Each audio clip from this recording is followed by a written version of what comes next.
shocking, coming up next on True Crime Network. Tonight on Most Shocking. Go! An explosive standoff in the street leaves a would-be bomber in the jaws of justice. And an angry confrontation in a casino erupts into a deadly free-for-all. Then, cold-blooded crooks invade a convenience store, turning their weapons on everyone inside. Plus, All right, they're running. a late-night hunt for some burglars Hop to the fence. becomes a wild foot chase through neighborhood streets. And we're still running. Later, a steamy adult bookstore is turned into a fiery death trap. This is not a movie. Everything you're about to see is real.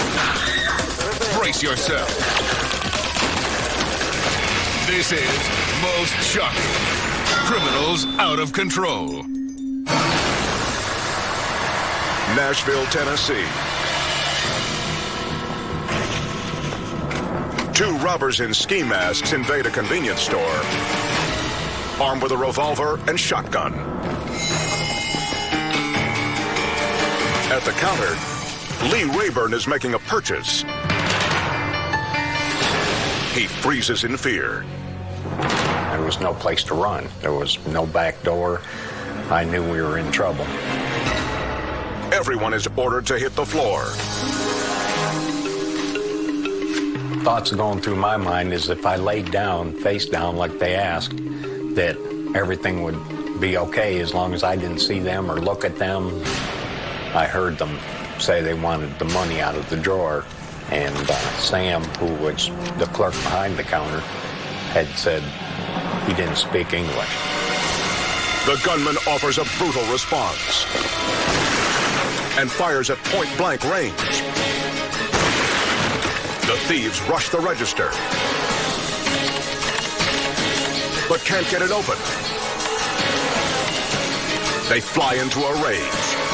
They set them off, and they just started shooting, and they wanted everyone dead in that store. The first perp goes after another clerk on the floor, while the second targets Lee.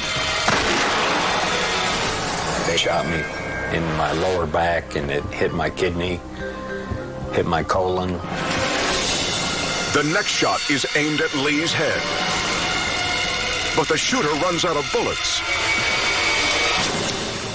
When it went click, it was like, then I got a burst of energy.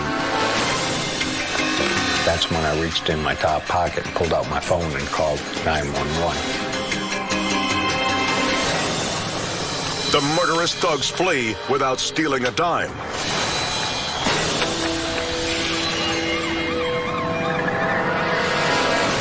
But cops find a telltale fingerprint at the scene. They trace it to Joshua Brown, who's now under arrest for the murder of the two clerks. Incredibly, his accomplice, who shot Lee, was a teenage girl.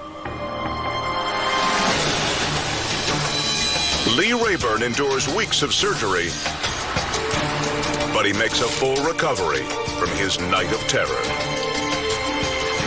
I do feel lucky. I feel very fortunate to still be here on this earth.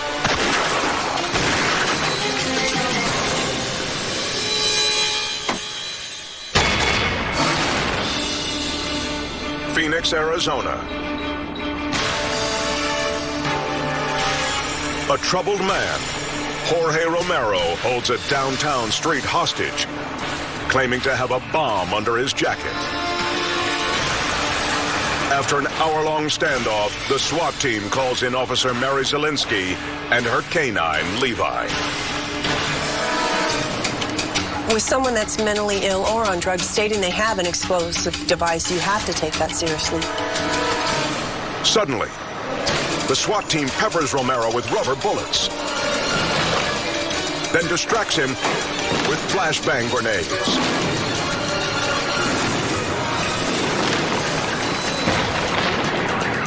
Now it's Levi's chance to take on the bomber. But the dog also ends up in the line of fire. One of the rubber bullets actually deflected either off the suspect or off the ground and actually hit him on the side. But that doesn't deter this four-legged enforcer. He was able to refocus quickly and go in and bite the suspect and hold on.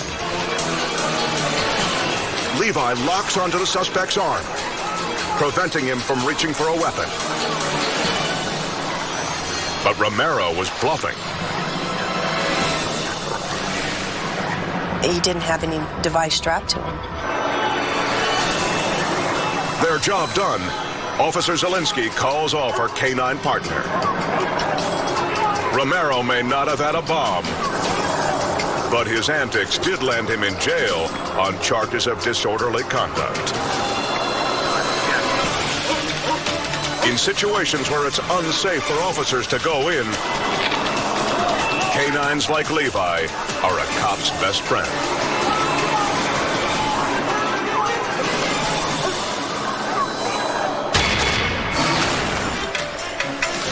At a popular desert casino, an argument among young people spills out of the bar. Two of the men jaw at each other. Suddenly a third throws a sucker punch and ignites a firestorm.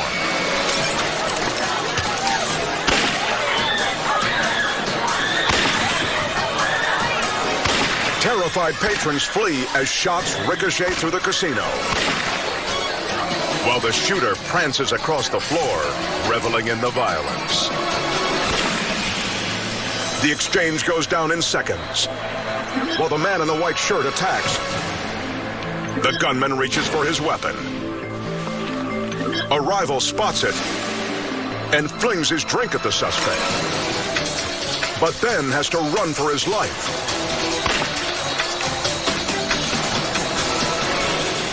One of the instigators ducks around a corner to avoid the bullets, but the assassin comes gunning for him.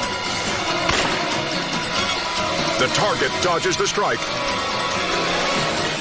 and escapes the scene moments later.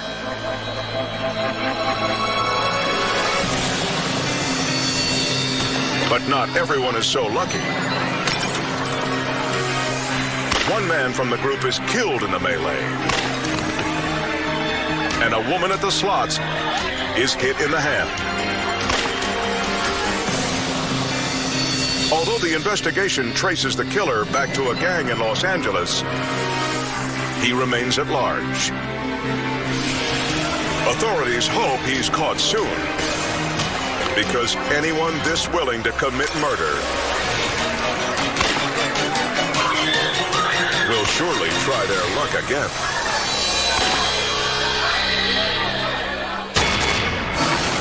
Coming up, a knife-wielding fugitive is shocked into submission. Then, a gun-toting outlaw forces a showdown with a cop. Plus, a moral missionary converts a pawn shop into an inferno. That's straight ahead on Most Shocking Criminals Out of Control.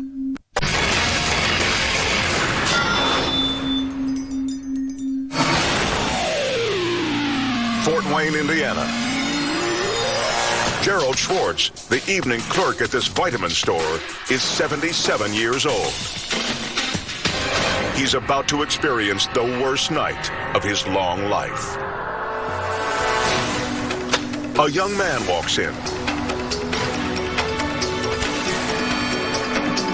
The intruder plays the role of a legitimate customer, a common ploy, according to Officer Mike Joyner. The suspect asked for a specific product, and Mr. Schwartz accommodated the request and showed specifically where this product could be found. But it's a trap.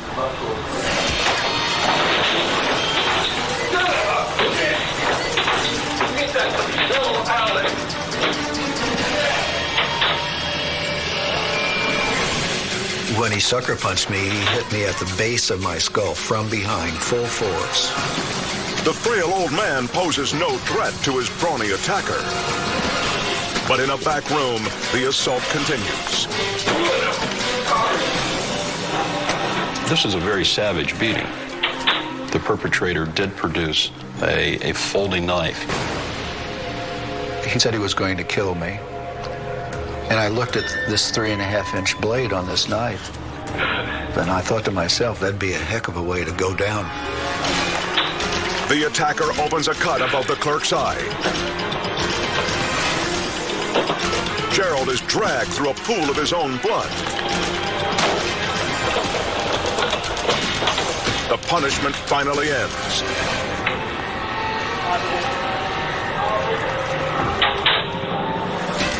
The thug turns his attention to the cash register. But he gets a surprise. It's locked. He storms back toward his victim. Gerald again finds himself cornered by the robber.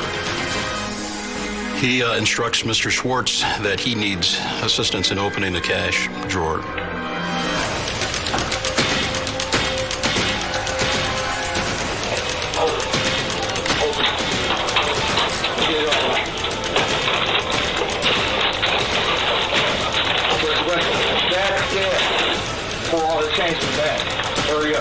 The crook gets the cash, but the confrontation continues. Sit on the floor. Sit on the floor. Listen to me. My eye hurts. Sit on the floor. There's something else gonna hurt right now. Sit down here. Better not move. I mean that.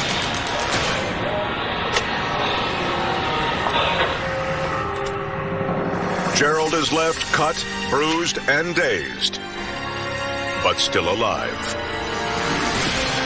I thought for his age, against a man that was obviously younger, Mr. Schwartz did a fantastic job to defend himself.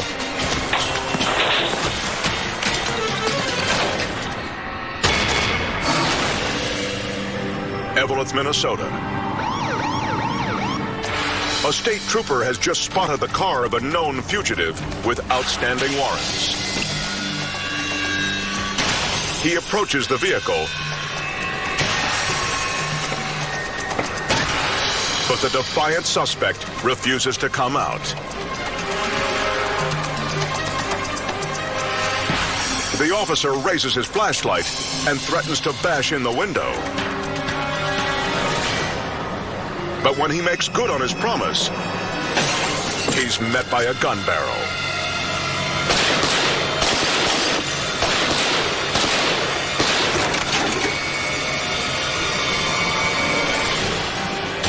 Just as the deputy smashes the glass, the driver pulls out a .32 caliber revolver.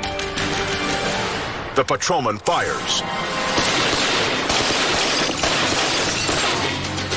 His quick thinking saves his life. 6 of his 7 rounds find their mark. The last one proved fatal.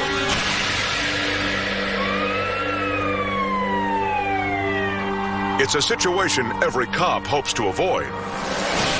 But when this outlaw pulled his weapon, he forced the trooper to end the threat for good.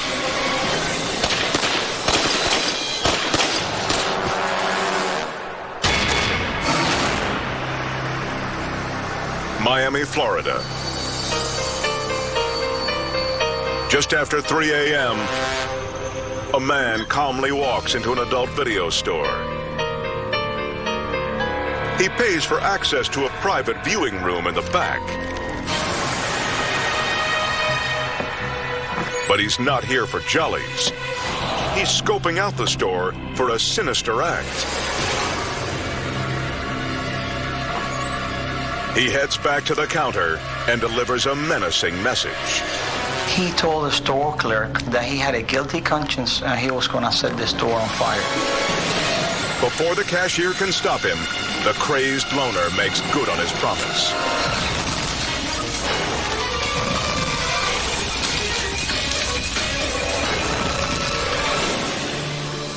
The subject pulled a bottle of what appears to be gasoline from under his shirt, and he squirt one of the viewing rooms and set it on fire. The flames spread quickly. A death trap for patrons. The only available exit was blocked by the flames. Terrified customers have to leap through the blaze to escape. The madman also ignites the front counter, sending everyone fleeing into the street.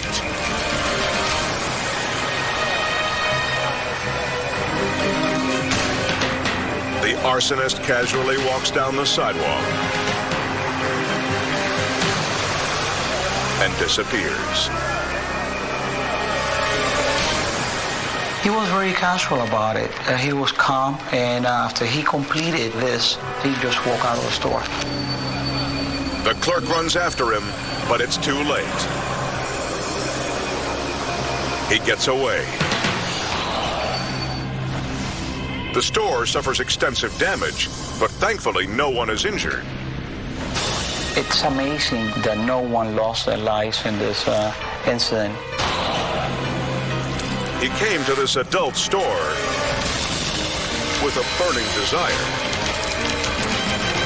Now, police are ready to put the heat on him.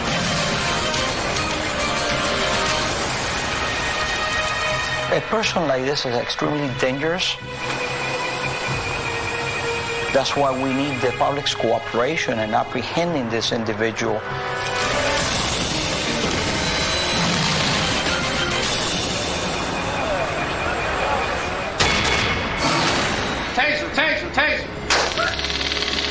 Kansas City, Kansas.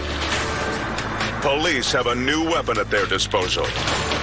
Tasers with mounted cameras that can see in the dark. Armed with these high-tech devices, deputies Thomas Stark and Sean Bittakofer enter the home of a wanted mental patient who's locked in his bathroom.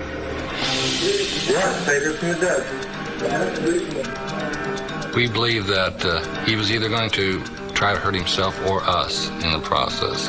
We decided that we were going to have to enter the bathroom by whatever means we could find. But when they pop the lock,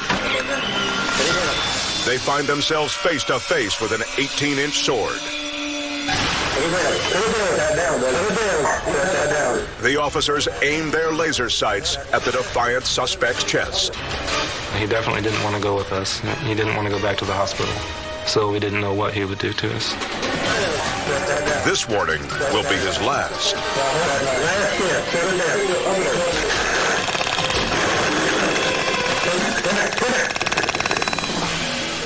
Both officers discharge their tasers.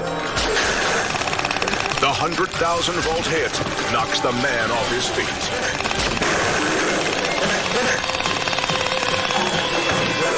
He started to come back up towards us with the look like he's going to do harm to somebody. And at that point, you do what you can to subdue the individual.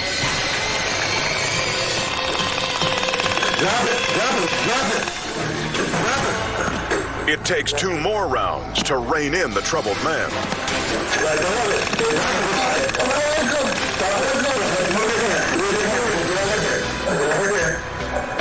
The confrontation could have turned deadly, but thanks to the deputies, the patient will get the help he needs. We would have had to use much more deadly force on the individual, simply for the fact that he would have either tried to hurt himself or us. The successful resolution of this incident was based primarily on the fact that we had the tasers.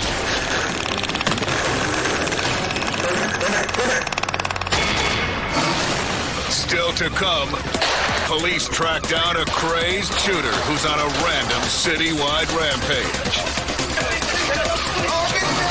Plus, a ruthless attacker hits a mini-mart and cleans the store out of its cash. Then,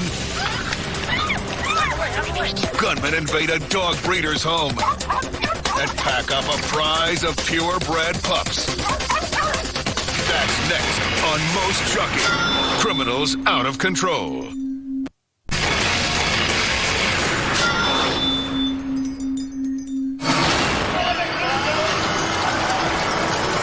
Ankara, Turkey.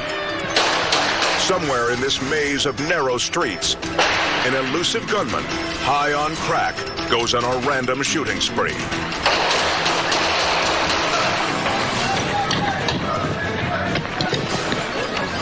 Police try to catch up to the echoing shots, but the wandering trigger man stays one step ahead.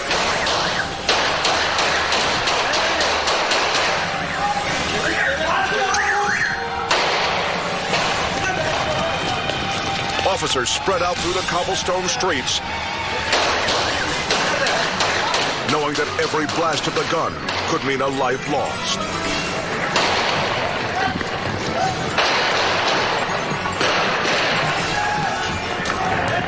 Suddenly, they spot the crazed rampager down a steep flight of stairs. He sees them coming and ducks into a darkened alleyway. Officers close off the area and position themselves on both sides of the alley entrance. One pleads with the shooter to give himself up.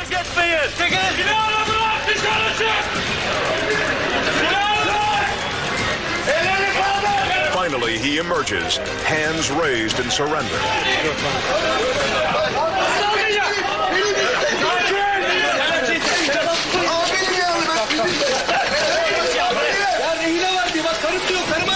The babbling man is dragged to a police van and booked at the local jail. Several blocks away, cops make a grim discovery. A resident was gravely wounded by one of the suspect's stray bullets.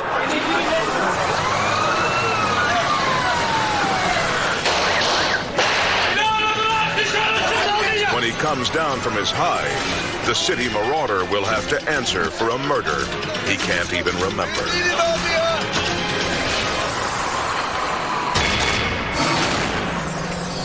Jackson, Mississippi. An early morning rush at an all-night gas station leaves the cashier busy and distracted. He never sees it coming.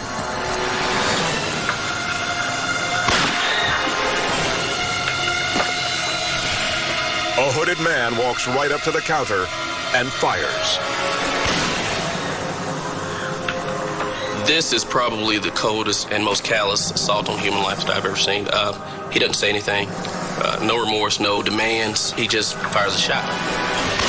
The bullet rips into the cashier's face.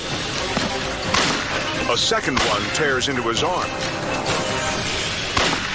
And things turn even more brutal.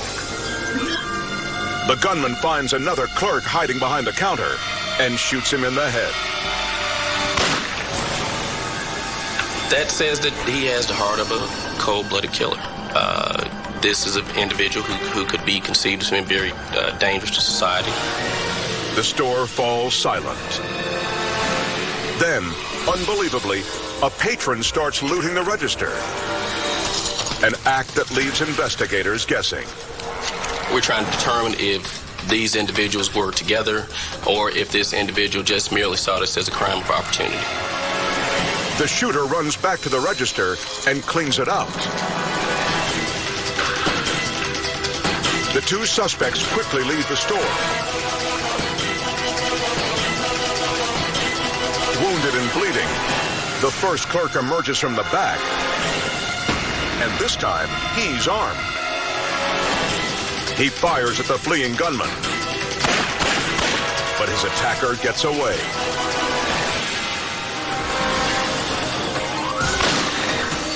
Both clerks survive the horrific shooting. A fact that Detective Scott finds amazing. The attacker had no intentions on leaving a living witness. That's just my opinion, based on the heinousness of his actions. Our guys are working around the clock to get some justice for the store clerks.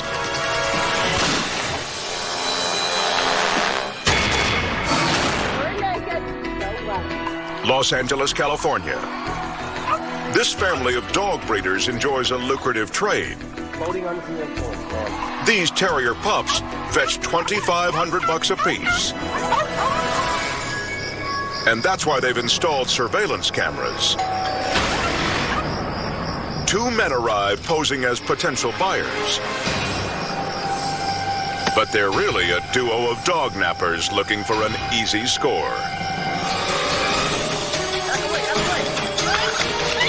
The thieves storm in and order everyone to the ground.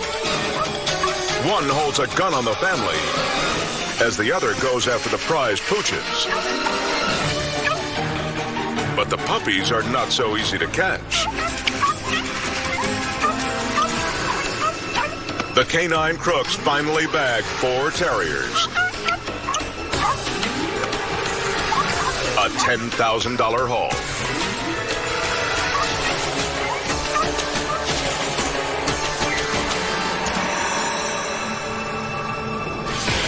But thanks to the security tape, the men are captured.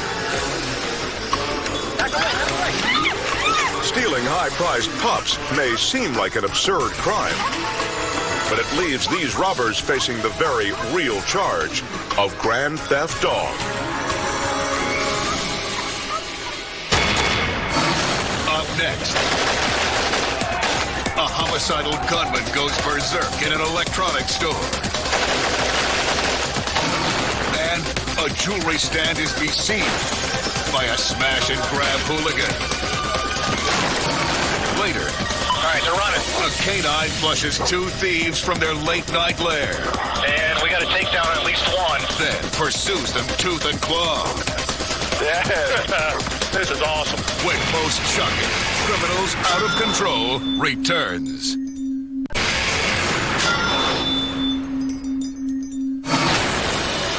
Kingston, New York. On weekends, Hudson Valley Mall draws crowds of more than 2,000 people. Today, many will be in the gun sights of a disturbed man named Robert Bonelli Jr. Without warning, Bonelli enters the mall and opens fire.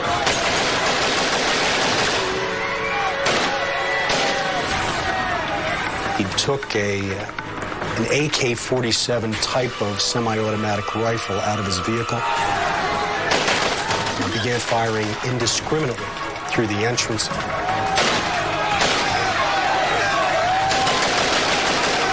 People were screaming. People were fleeing for cover, diving behind display cases, diving behind television sets. Bonelli empties his clip and quickly loads another. Panicked shoppers cower in fear. Finally, after several heart-stopping minutes, Bonelli calmly surrenders to police.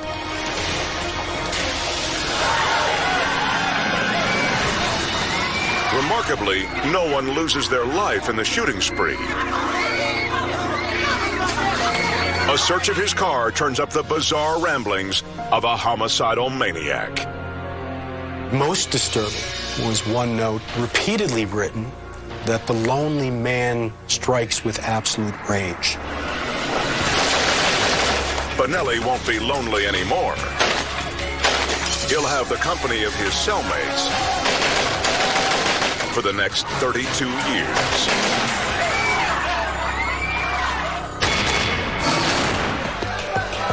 Ubon Ratchathani, Thailand.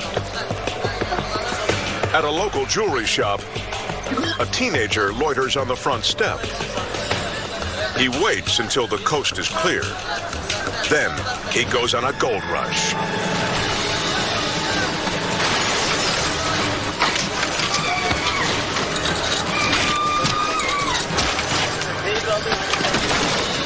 The smash and grab lasts only 7 seconds. A wooden crate breaks open the case. The crook snatches 10 gold rings as clerks fight him off. One belting him with her purse. A good Samaritan throws a bike tire, but the thief still makes his escape. A clerk quickly calls police. Officers arrive to find the store in shambles. But this was no professional job.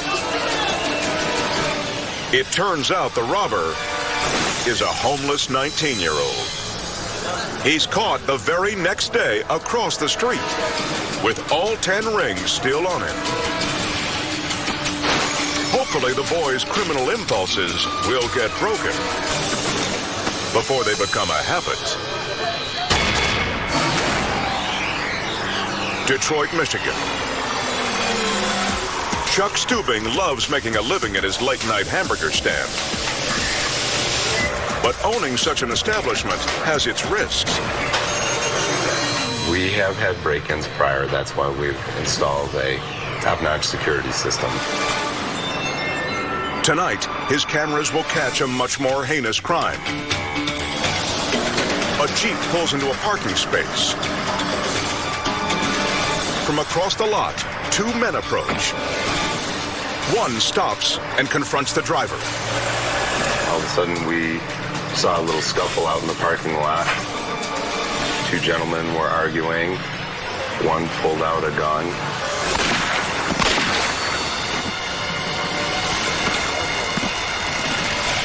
The attack happens in full view of the restaurant's windows. And the brazenness isn't over.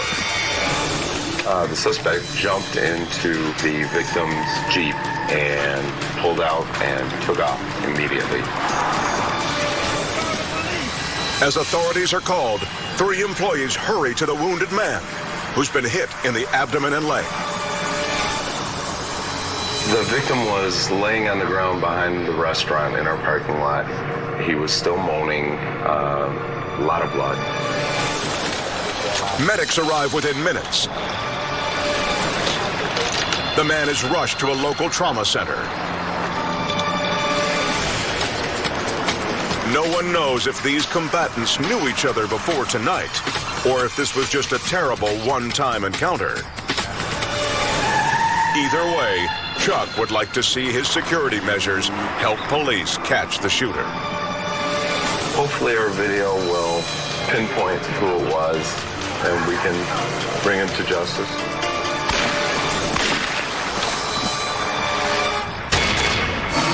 Just ahead. A bond jumper in court makes an outrageous leap for freedom. And a druggie on the run gets mowed down by his own truck. Then, a depressed man threatens to end it all until cops end the standoff by surprise. Next on Most Shocking, Criminals Out of Control.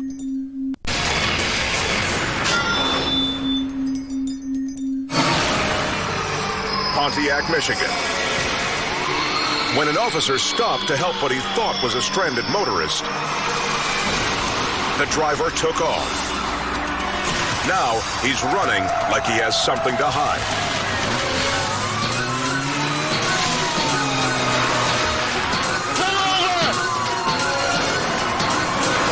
A backup unit speeds ahead of the chase, creating a rolling roadblock. The suspect swerves, but can't pass the cruiser. Another unit moves in, and then a third. The driver looks for a gap, but finds a bumper instead. When the cop rams him again, the man makes a bizarre move, bailing out of his still-moving truck and running right in front of it.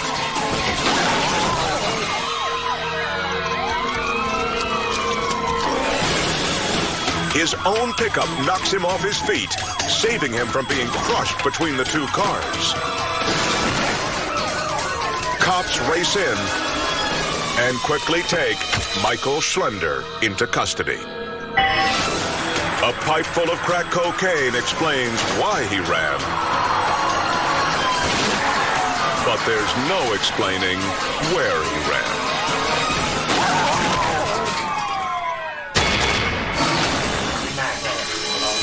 Bangkok, Thailand.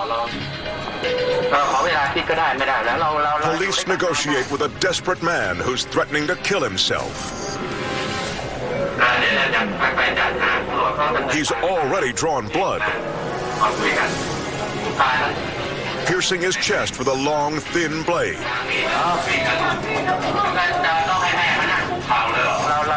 Officers hope his mother can talk him down.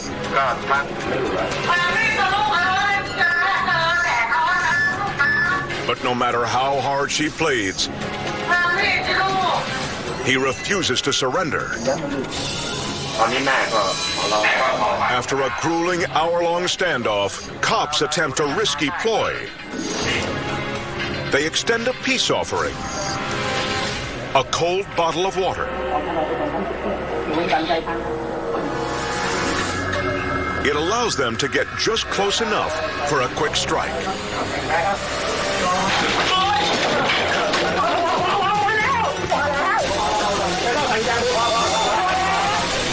Hidden behind a pillar, one officer readies his baton, then goes for the blade. Police tackle the man, keeping a tight hold to make sure he doesn't do any more harm. He'll receive some much-needed medical and psychiatric attention, thanks to bold officers who were able to save him from himself.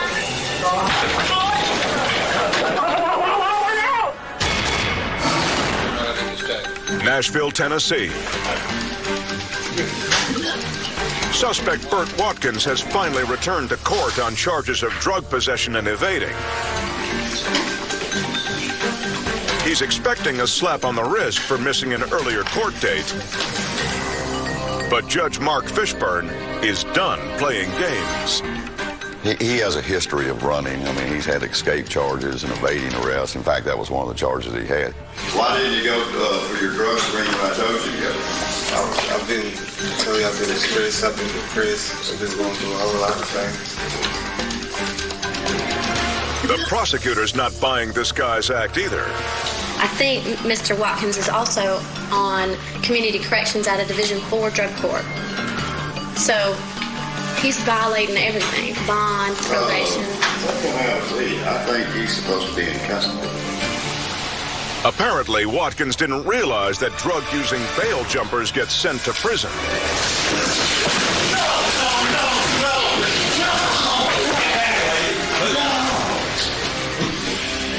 About the time I mentioned custody is about the time he crawled over his attorney and tried to exit the back door. The reckless move knocks his own counsel to the floor, even as guards are already within arm's reach. There was nowhere for him to go. The stairwells are locked. You can run down the stairs, and the elevator takes you about a half a day to get here. So I don't know where he would have gone.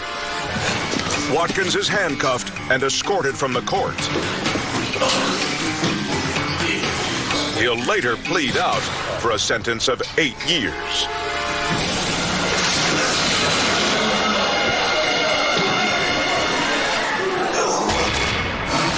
Coming up. He's running, Bono. He's running. It's crooks versus canines. Oh, the deputy got him. In a Midnight Madness backyard brawl. Yeah. Took his shirt off. Oh, man, yeah. That's next on Most Shocking. Criminals Out of Control.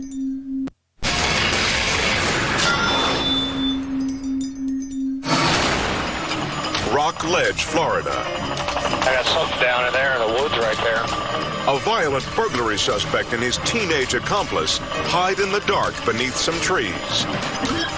They're spotted on Deputy David Altman's infrared video. They've been looking for this guy for a couple of days. They thought they had him within this neighborhood, but they had no idea where.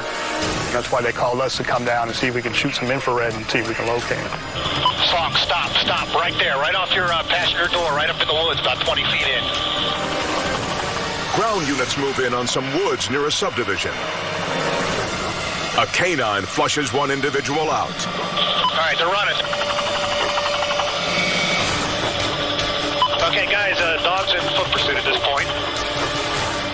The police dog gets hold of the fleeing suspect's arm. And We got to take down at least one. But the man still won't give up. And we're still running. The hound catches up again, and his handler seals the deal. Okay, they got him. One down, one to go. During this time, though, I was a little bit concerned. I knew we had two people, and I was trying to get someone back to at least the original spot or trying to keep an eye on the other area where the guys originally came from. Incredibly, the second suspect is still hiding in the same place. But when cops return, he bolts. He's running, Mono. He's running towards Song's car now. Song's car now. There you go. Lights on him. Lights on him. Song, you're going to have to hurry up, double time it up here. This guy's hauling. The guy was pretty quick. You see him go running across the street. See him go towards the privacy fence. You can actually see a little rabbit go running right by him. Hop in the fence. He's between the houses, right? Between the houses. Okay, I think he's hiding in between these two houses, guys. No, he's hiding against the wall right here. Yeah, he's against the wall. He's against the wall. Come around that house. Come around that house. Patrol car, come. Hang your first right. Right there. Dog's right on him. Right on him. Right there. He's running. He's running again for the dog. Oh, the deputy got him. He eludes the dog, then stumbles into a bruising collision with a deputy. Oh, the deputy got him. But he can't stop it. The chase continues. The dog's getting his work out tonight. The police dog rips off the fleeing suspect's clothes. Yeah. He still won't give up. This is awesome. Finally, the suspect runs out of gas. He just went in the back of the house. He's trapped. He went running to a screened-in porch of a house. And once he got behind there, the deputies were able to catch back up to him and were able to get him before he actually made entry into that house. Good deal. Good deal. Good job. The suspects thought they could hide in the dark. But thanks to infrared technology, deputies saw right through their escape attempt. All right, they're running. They're running. They're running. I'm very pleased. We had two guys went to jail, had no civilians that were hurt or injured in any type of way, and it went down pretty good. He's running. He's running again for the dog. This is awesome. They strike without warning, targeting any who stand in their way. Their goal isn't just a quick score. They want to dominate their victims, raining terror over